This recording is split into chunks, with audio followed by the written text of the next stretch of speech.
This is Cerebral Cinema. Movies of the mind. The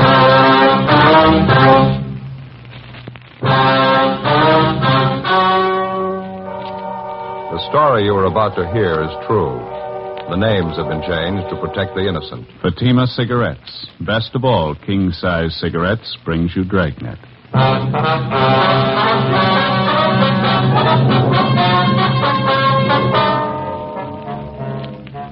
You're a detective sergeant.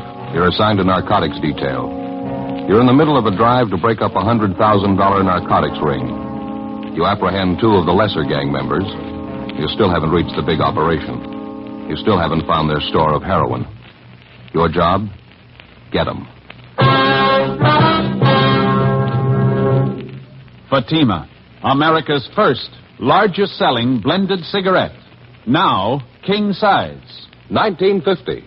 Fatima sales higher than ever before in Fatima history. 1951, another record year. Fatima sales up and up.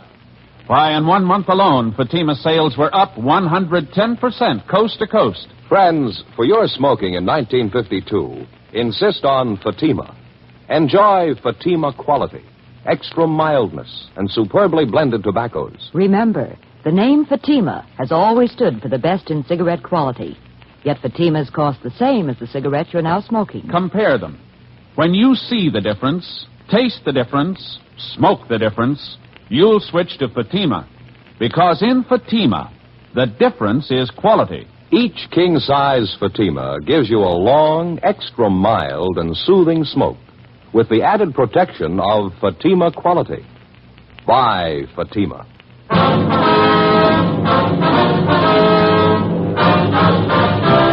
Dragnet, the documented drama of an actual crime. For the next 30 minutes, in cooperation with the Los Angeles Police Department, you will travel step by step on the side of the law through an actual case transcribed from official police files. From beginning to end, from crime to punishment, Dragnet is the story of your police force in action.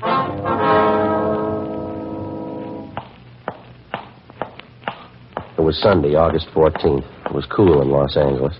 We were working a special detail out of Narcotics Division. My partner's Ed Jacobs. The boss is Captain Kearney.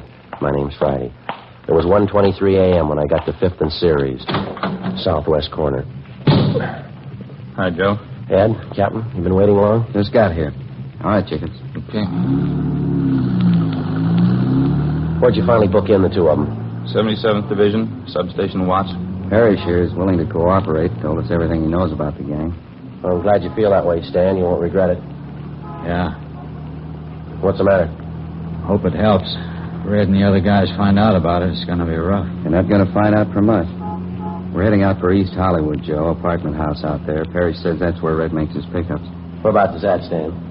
I don't know the address. I know the neighborhood, though. I'll recognize the place when I see it. How you feel now, Stan? Any better? No, lousy.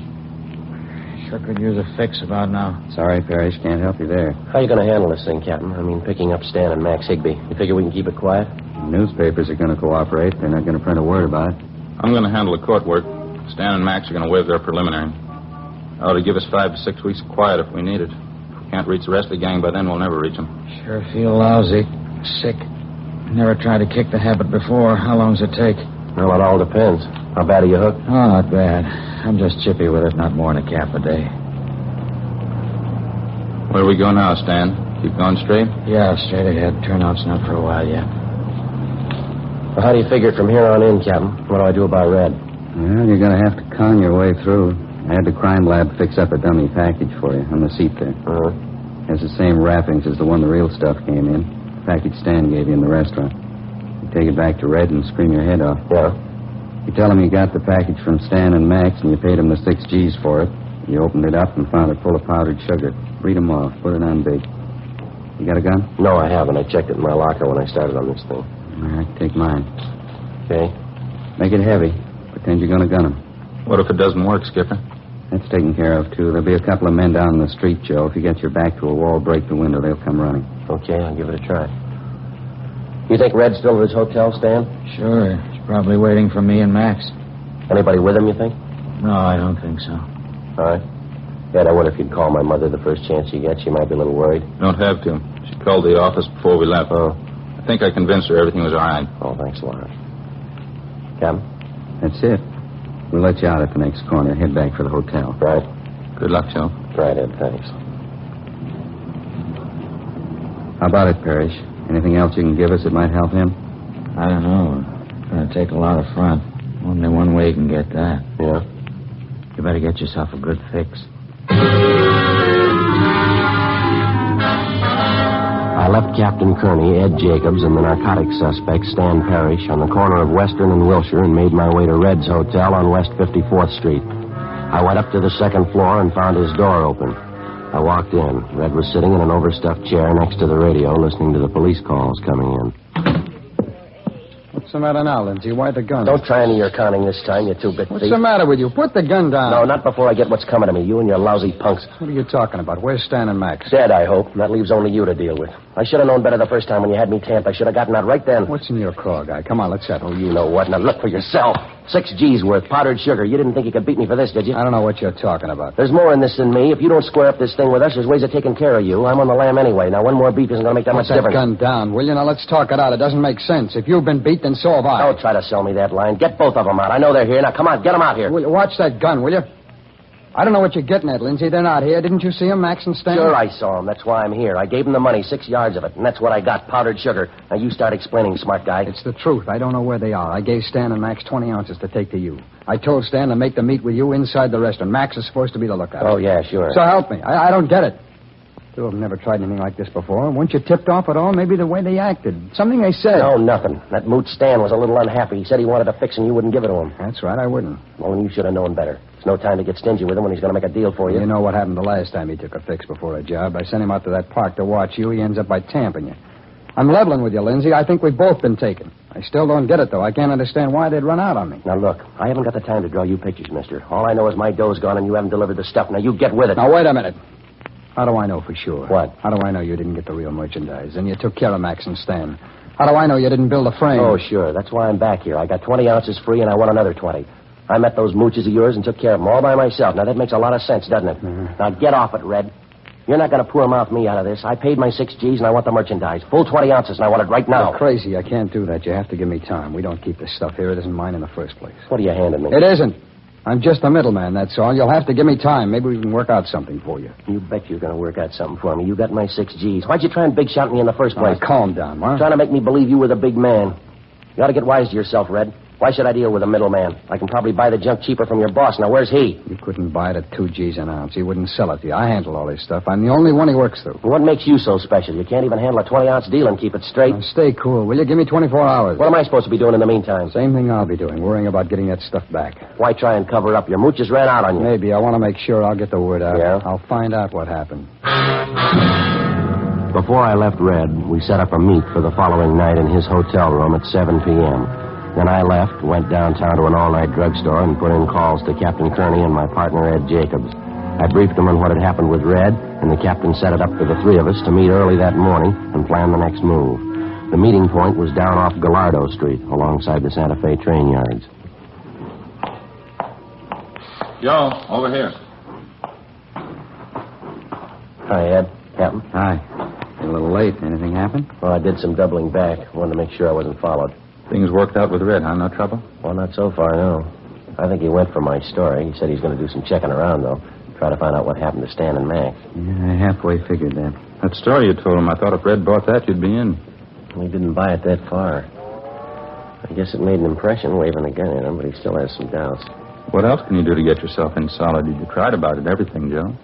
I've been kicking around an idea. It might work for you. I don't know. Yeah? Put on a phony shakedown for him. Might give you a chance to show him how tough you're supposed to be. What do you think? Well, maybe. Ought to help out if we stage it right. When's your next meet with Red?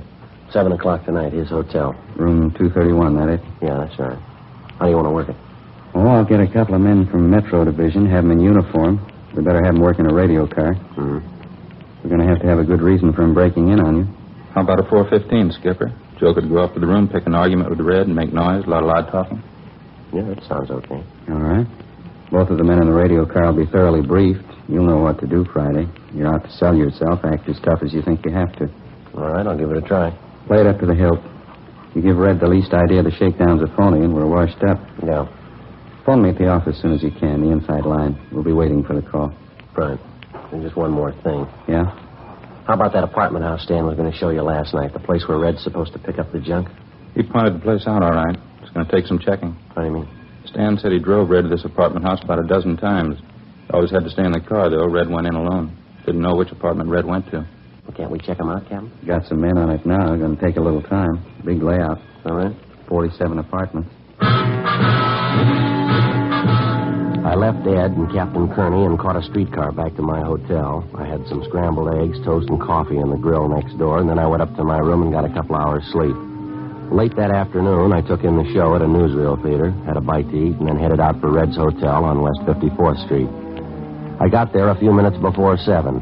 Red was waiting. Apparently, he'd failed to dig up any information on what had happened to his two operators, Stan and Max. I accused him again of trying to swindle me out of $6,000. I demanded the 20 ounces of heroin. Red had nothing to offer but apologies. All right. Relax, will you? Take it easy. I'll work out something. Take it easy, nothing. You do enough of that for the both of us. You sit there and listen to that radio. Why don't you get out and hustle up those two mooches of yours and get my dough back? All right. You don't have to scream. I said I'd work something out. All right, then start working. Get it. The dough or the white stuff. I gotta have it by the end of the week. What do you want to do? Have it all over the hotel? Keep it down, will you? Why? You take me for 6 G's and I'm supposed to play it nice? Now come off it, mister. I didn't take you for 6 G's. Those two mules did, and you own them. Either you square this up or everybody in the business is gonna know about this. What's got into you anyway? You've been boozing it up today? Don't you worry about me. I'll take care of my end. Real big operator, huh, Red? You had all the H's. You handled everything. A real big shot, aren't you? All right, forget it. Red, the big wheel. He handles all kinds of deals. 50 cents to $5. After that, they get too big for him. I said forget it, Lindsay. When this one gets around, they're going to laugh you right out of the business. You can go back to selling razor blades. And knock that radio off. I'm sick of hearing it. You got to quiet down. You think you're ready to handle it, do you? I told you I'd try and work out something for you. Now, playing tough's going to get you nothing. You ought to know that. What's that? What's it sound like? Yeah, who is it? Police officers, open up. What is this? What do you got in the Shut up, will you? Take it easy. Can't tell. Guess what I mean. All right, open up. Well, I'm getting out of here. I'm not going through any shakedown. You're out of your mind. Hold it. I didn't mean to keep you waiting. Come on in, officers. What's all the noise about up here? Nothing. I just having a friendly argument, that's all. Can I see your identification? Well, sure. You, stay put. Yeah? Harry, you better shake him down. Yeah, right. All right, back against the wall. Okay. Come on, hands behind your head. Keep them there.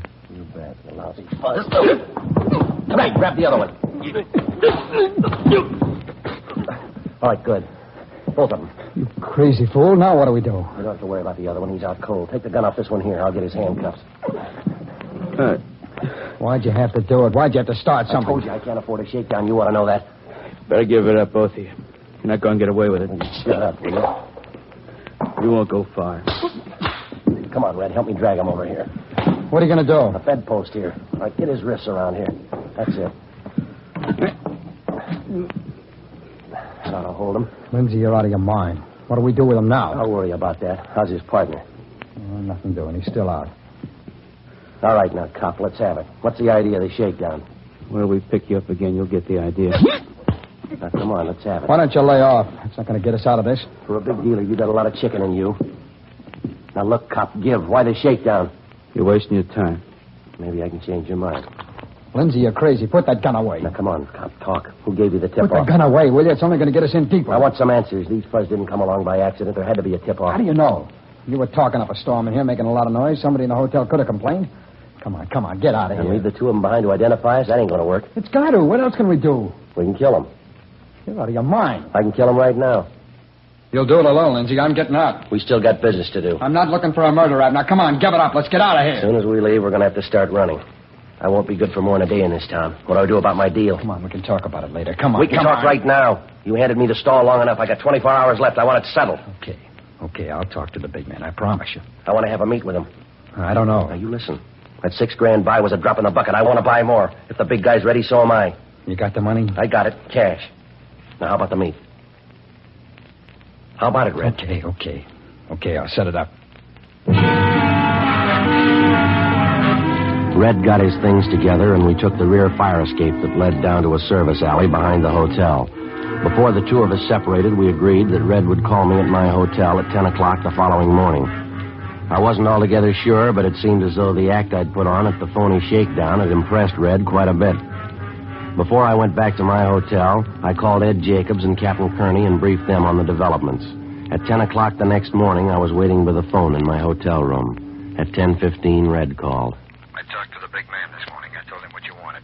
Yeah? What's the answer? It's got to be a fast deal, cash and carry. Well, I'm ready. Is he? I think so. Took a lot of talking. All right. What about the meet? I'll pick you up at your hotel. I'll take you to it. When? 8 o'clock tonight.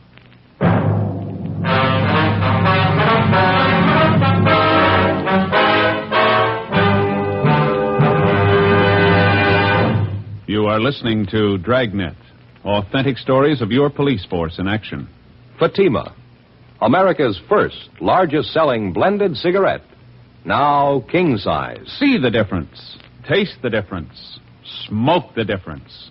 And in Fatima, the difference is quality. Yes, you get all the advantages of extra length, plus Fatima quality, which no other king-size cigarette has. You see, Fatima contains the finest domestic and Turkish tobaccos, superbly blended. And Fatima is extra mild, with a much different, much better flavor and aroma. Remember, the name Fatima has always stood for the best in cigarette quality. Yet Fatimas cost the same as the cigarette you're now smoking. Friends, compare Fatima yourself today. When you see the difference, taste the difference, smoke the difference, you'll switch to Fatima. Because in Fatima, the difference is quality. Each king-size Fatima gives you a long, extra mild and soothing smoke, with the added protection of Fatima quality. Buy Fatima. Best of all king-size cigarettes.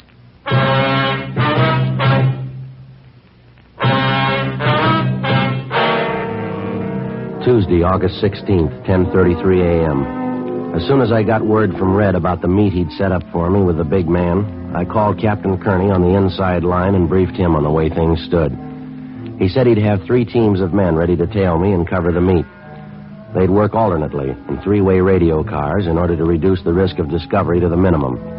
He also told me the check of tenants was continuing at the East Hollywood apartment house, where Red apparently was picking up his supply of heroin for distribution. So far, the detail of men assigned to the job had failed to uncover any definite leads. At 8 minutes past 8 o'clock that night, Red picked me up at my hotel, and together we drove out along Alhambra Avenue. We parked alongside the edge of a private golf course just north of the Ocean Highway. Smoke? Okay, thanks. Got a minute, sir? Yeah.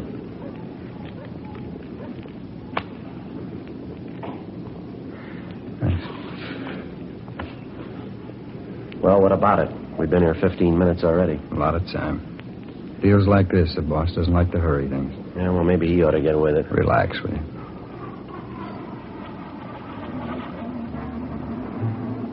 So we waited. 9:30, 10 o'clock, 10:30, 11.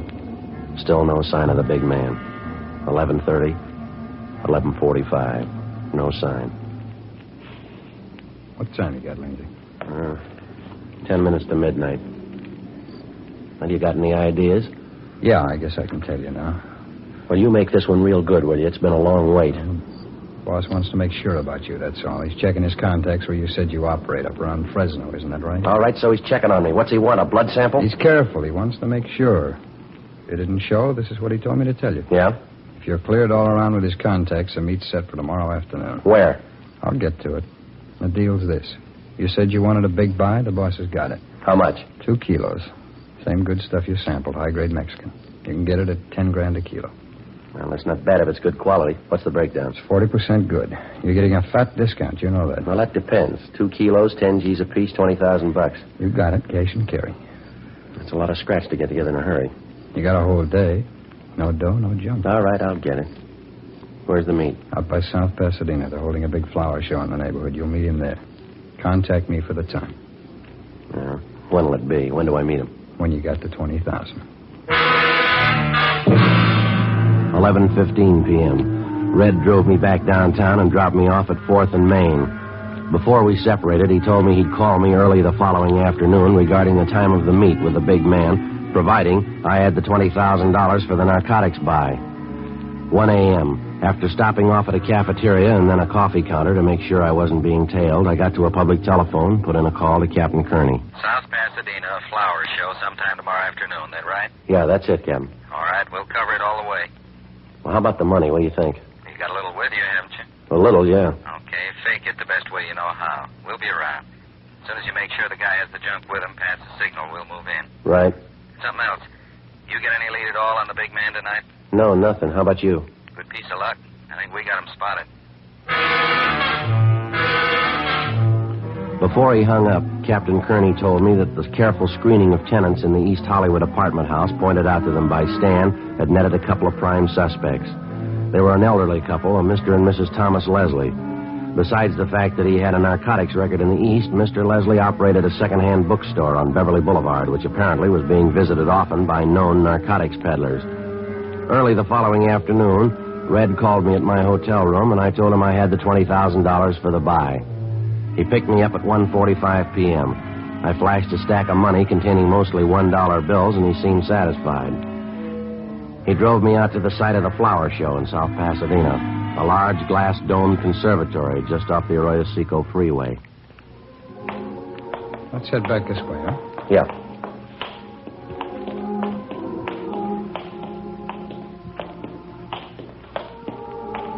Sure nice flowers, huh? Just beautiful. How many times are we going to have to cover this route? I've seen everything twice already. Won't be long. A couple of minutes. Oh, this way. Come on.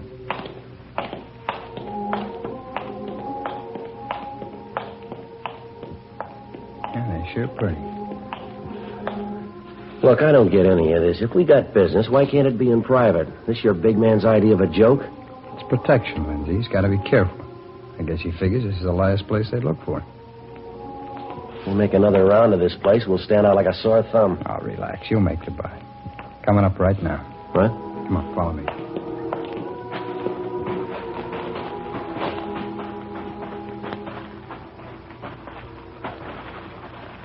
Tom, what do you say? Oh, hi, Red. What do you think of my gladiola entries? Those up there. When you say they're beauties? Yeah, they're real great, Tom. Took me 3.5 years to get blooms like that. South African species, you know, the Chelsea type. Raised them right in a little greenhouse back of our place. Right. You see, the scarlets and the whites, those are mine. Yeah. Oh, Tom, I'd like to have you meet that friend of mine.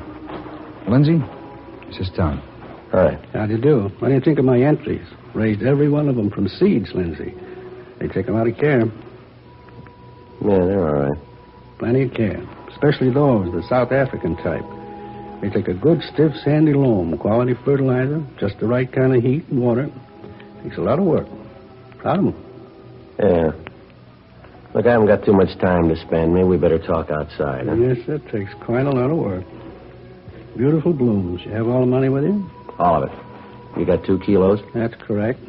You can go out the side way. Hey, Red, you follow behind. Keep an eye open. Right, Tom. This way.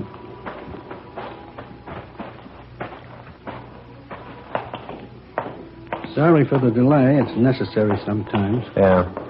You came out with Red. You double-checked you weren't followed. I double-checked. I've been doing business longer than Red. Maybe we can make it a permanent tie.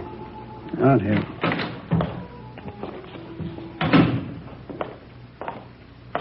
My car's this way. You always make deals in the open, public places? Not always. It has its advantages.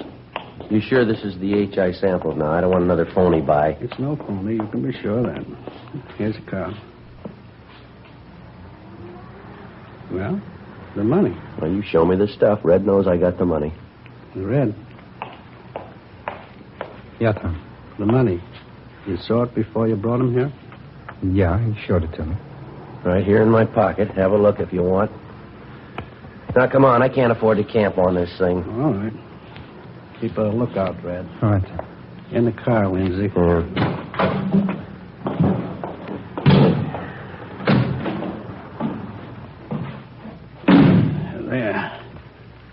Under the dashboard here. I always find that's the best place.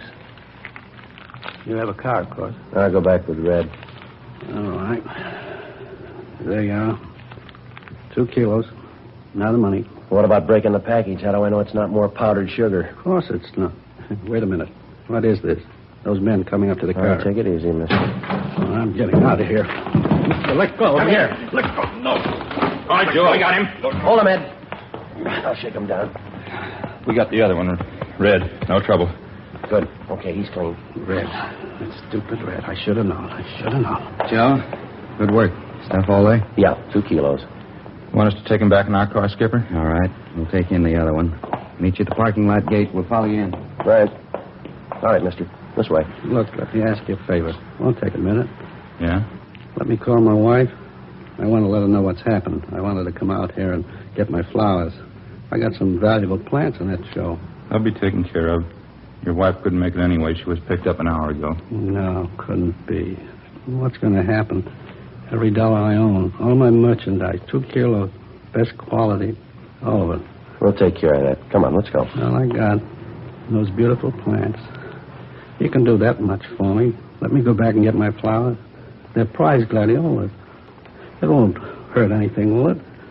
Just let me take some with me. Just a few till I get back. Why bother? They won't last that long.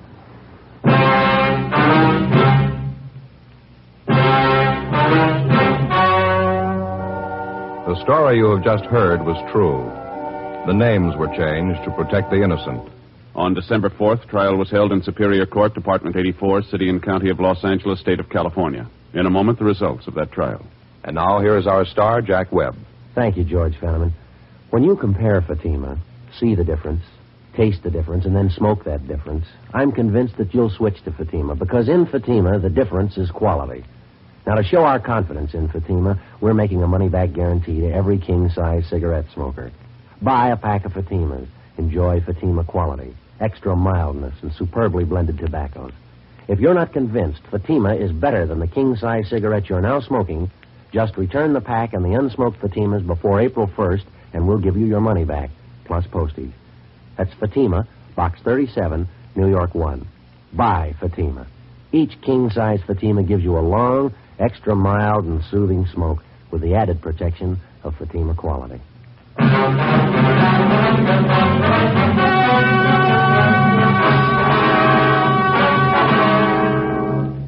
Thomas Leslie and William Red Forrester were filed on in the District Attorney's Office for violation of the State Health and Safety Code, Section 11,500. Both men were tried in Superior Court and found guilty of the charge. The violation carries a penalty of imprisonment in the state penitentiary for not less than 5, nor more than 10 years. Because of their cooperation in the investigation and apprehension of the narcotics gang ringleaders, Stan Parrish and Max Higbee were given 1-year sentences in the county jail with 5 years probation.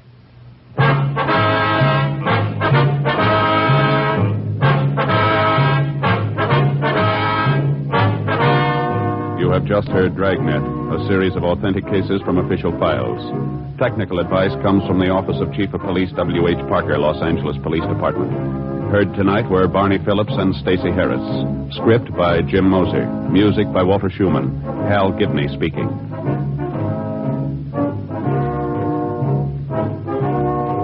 Fatima Cigarettes, best of all king-size cigarettes, has brought you Dragnet, transcribed from Los Angeles.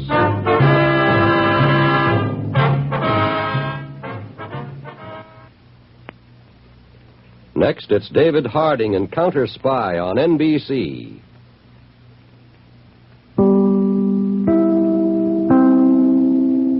Cerebral Cinema hopes you have enjoyed this movie of the mind.